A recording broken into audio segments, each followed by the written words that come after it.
یہ 295 اے 295 بی اور 295 سی ہے کیا؟ کسی بھی مذہب کی توہین کرنے پر جو دفعہ لگتی ہے نا اسے 295 اے کہتے ہیں، اور قرآن پاک کی جو غلط تشریح کرنا اس کو 295 بی کہتے ہیں، اور توہین رسالت جس کی سزا صرف موت ہے اس کو 295 سی کہتے ہیں، اور جو صحابہ کی توہین کرے اس کو 298 اے کہتے ہیں۔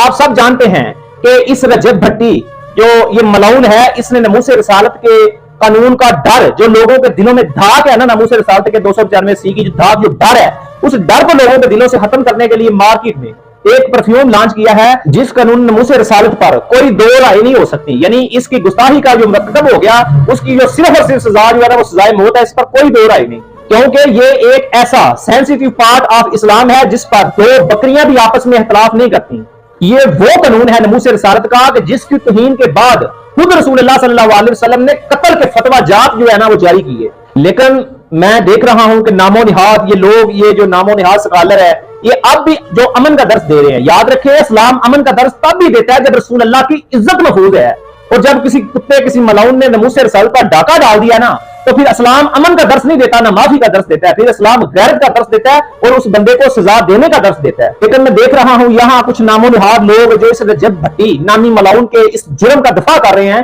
اور آپ کو ایک مزے کی بات بتاؤں، یہ دفاع کرنے والوں میں سب سے زیادہ اکثریت جو تعداد ہے نا وہ کھٹمل یعنی کہ شیعہ رافضی متا کی اولاد ان لوگوں کی ہے جو اس رجب نامی ملعون کا دفاع کر رہے ہیں سوشل میڈیا پہ، کیونکہ یہ گستاخ صحابہ ہے، یہ خود شیعہ ہے، اور اس کا دفاع بھی یہ گستاخ صحابہ ہی کر رہے ہیں۔ ان کو رسول اللہ صلی اللہ علیہ وسلم کی عزت و تکریم سے کیا، جو مدینے میں جا کر کہتا ہے کہ یہاں تو سکون ہی نہیں ہے، کیونکہ حضرت عمر فاروق سے شیطان ڈرتا تھا اور یہ شیعہ ملعون بھی ڈرتے ہیں، اس لیے اس رجب بھٹی نامی ملعون کا جو بندے دفاع کر رہے ہیں نا وہ اس کے گناہ میں برابر کے جو شریک ہیں۔